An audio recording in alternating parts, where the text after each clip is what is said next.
Hi, in this video we're going to prove some property of consecutive odd or even integers.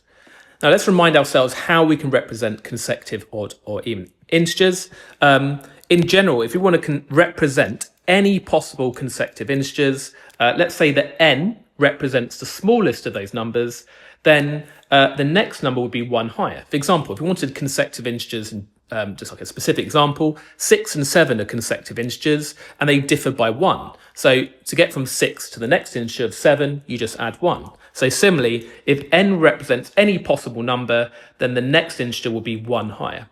What about consecutive even integers? Well, we saw that we could use 2n to represent any possible even number because 2 times any whole number will give you any possible even number. And remember that consecutive even numbers will differ by 2. For example, if you had 8 as an even number, the next even number will be 2 greater, which is 10. So if you have one even number, which is 2n, you add 2 to get the next even number. And similar with odd, if you can represent any possible odd number as one more than an even number, so like as 2n plus 1, then the next odd number will be 2 greater, so 2n plus 3. So let's use that for these examples. Prove algebraically that the sum of 2 consecutive odd numbers is always divisible by 4. Now, how can we represent our consecutive odd integers? Well, we saw we could use 2n plus 1 and 2n plus 3.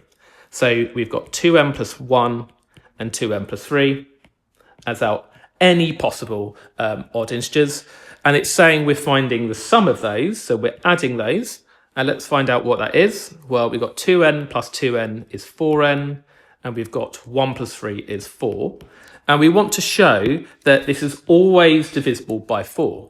Now remember, to show that something is always divisible by 4, you could write it as 4 times something, possibly 4 times a bracket. So let's factorize the 4 out. Then we've got 4 brackets what? What's 4 times n? And 4 times what is the plus 4? It's plus 1. And as we said, 4 times any whole number will be divisible by 4, a multiple of 4. And therefore, we have shown it's always divisible by 4. And we should finish, just to make that really explicit, you should say something like, which is always divisible by 4.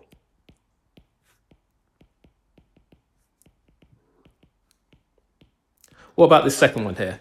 Prove algebraically that the sum of 2 consecutive even integers, so 2 consecutive even integers, even numbers, always has a remainder of 2 when divided by 4.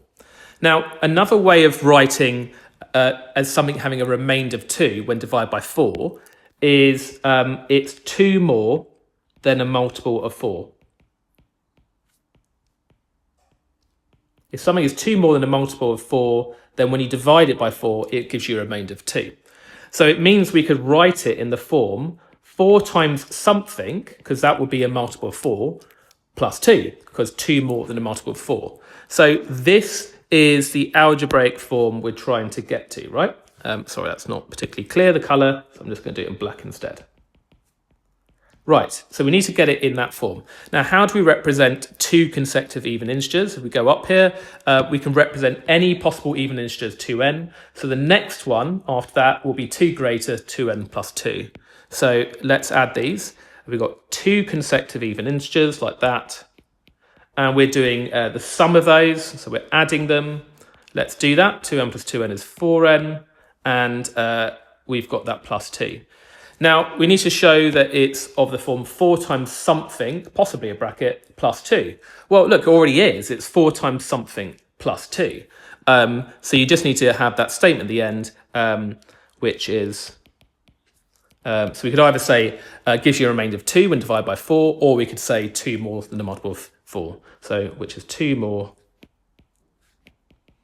than a multiple of 4. And so we are done.